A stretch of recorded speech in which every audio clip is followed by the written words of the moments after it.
So ప్రతి trader follow అవ్వాల్సిన ఇంకొక ఇంపార్టెంట్ ఆస్పెక్ట్ ఏంటంటే మనీ మేనేజ్మెంట్ కూడా చాలా చాలా ఇంపార్టెంట్ అనమాట అండి.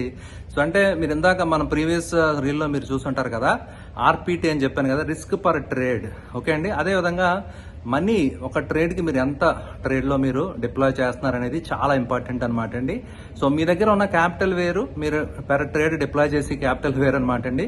సో మీ దగ్గర మొత్తం ఉన్న క్యాపిటల్ అంతా కూడా రైట్, సో మీ దగ్గర మొత్తం ఉన్న క్యాపిటల్ అంతా ఒకే ట్రేడ్లో పెట్టారంటే దాన్ని ట్రేడింగ్ అని నేనైతే అన్నాను అనమాట అండి. దాన్ని గ్యాంబ్లింగ్ అని అంటాను అనమాట నేనైతే. సో ఉదాహరణకి బెట్టింగ్ జరుగుతుంది చూడండి, ఎలక్షన్లో ఏ పార్టీ క్యాండిడేట్ గెలుస్తాడు, మెజారిటీ ఎంత వస్తుంది రైట్, ఐపీఎల్ గేమ్ ఏ టీం గెలుస్తుంది. సో ఈ విధంగా మొత్తం మనీ అంతా ఒకే దాంట్లో అది గ్యాంబ్లింగ్ ఇన్స్టింక్ట్ అవుతుంది తప్ప అది ట్రేడింగ్ అవ్వదన్నమాట అండి. ట్రేడింగ్ అనేది ప్రాపర్ మెథడాలజీ తోటి, ప్రాపర్ మనీ మేనేజ్మెంట్ తోటి చేస్తేనే మనం సక్సెస్ఫుల్ ట్రేడర్ కింద అవుతాం అనమాట అండి. మీ దగ్గర ఉన్న క్యాపిటల్ మొత్తం అంతా కూడా ఎప్పుడు ఎట్టి పరిస్థితుల్లో ఒకే ట్రేడ్ లో డిప్లాయ్ చేయకూడదు. At the same time risk management, money management రెండు కూడా కంబైన్డ్ గా దే వర్క్ టుగెదర్ వండర్స్ అనమాట అండి. అందువల్ల అవి ప్రిన్సిపల్స్ తప్పకుండా ఫాలో అవ్వండి ఫ్రెండ్స్.